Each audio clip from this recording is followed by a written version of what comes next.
This is Sridhar Kadari, senior journalist, managing editor, V Media news. నీటిపారుదల శాఖలో chief ఇంజనీర్గా పనిచేసిన సంగం చంద్రమౌళి గారిని కలవబోతున్నాము. ఆయన చీఫ్ ఇంజనీర్గా సాధించిన విజయాలు ఏంటి, వాటి గొప్పతనం ఏంటి అనేది ఇప్పుడు ఆయన మాటల్లో విందాం.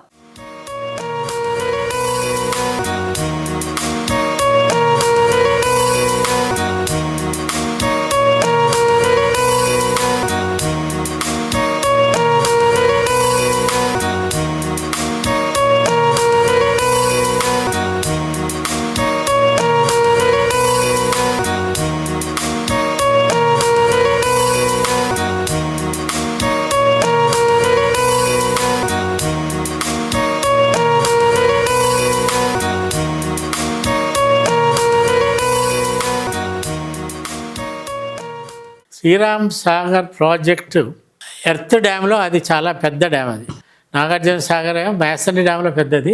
ఎర్త్ డ్యామ్ ఇటు అటు కొద్దిగా ఉంటుంది. కానీ శ్రీరామ్ సాగర్ ప్రాజెక్టు 9 కిలోమీటర్ల ఎర్త్ డ్యామ్, పెద్ద ఎర్త్ డ్యామ్.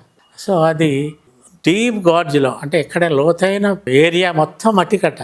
ఎక్కడైతే గట్టి దొరికిందో, ఇప్పుడు మనకు పోలవరం ప్రాజెక్టు కట్టినట్టుగా గట్టి దాడ మేసనరీ కట్టి సర్ప్లస్ పోయి ఈ మొత్తం లోతు ఉన్నదంతా మట్టి కట్టే కట్టారు. మట్టి కట్టి ఇప్పుడు ఎన్ని 69 నుంచి మొదలు పెడితే 79లో మొత్తం అయిపోయింది.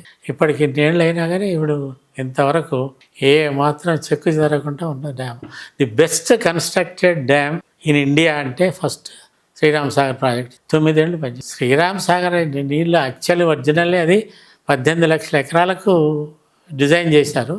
కానీ అది 8 లక్షలు 9 లక్షల ఎకరాల వరకే క్లోజ్ అయిపోయింది. తర్వాత సప్లై చేయలేకపోయింది. కానీ ఇప్పుడు ఏం చేస్తున్నారంటే ఆ వరద కాలువ అని చెప్పి తర్వాత ఈ మిగతాదంతా కాళేశ్వరంకు అటాచ్ చేద్దామని మొత్తం. కాకపోతే శ్రీరామ్ సాగర్ ఇప్పటికీ ఎంత 8 లక్షల కంటే ఎక్కువ పాడదు. అంటే మీది ఆదిలాబాద్, నిజామాబాద్, కరీంనగర్, వరంగల్ పాత జిల్లాలు అంతే. పార్టీ కొద్దిగా సూర్యాపేట కూడా వస్తుంది. తాగునీటి వచ్చిన తర్వాత ఆ ఊళ్ళో ఇక తాగునీటికి సమస్య ఉంటుంది.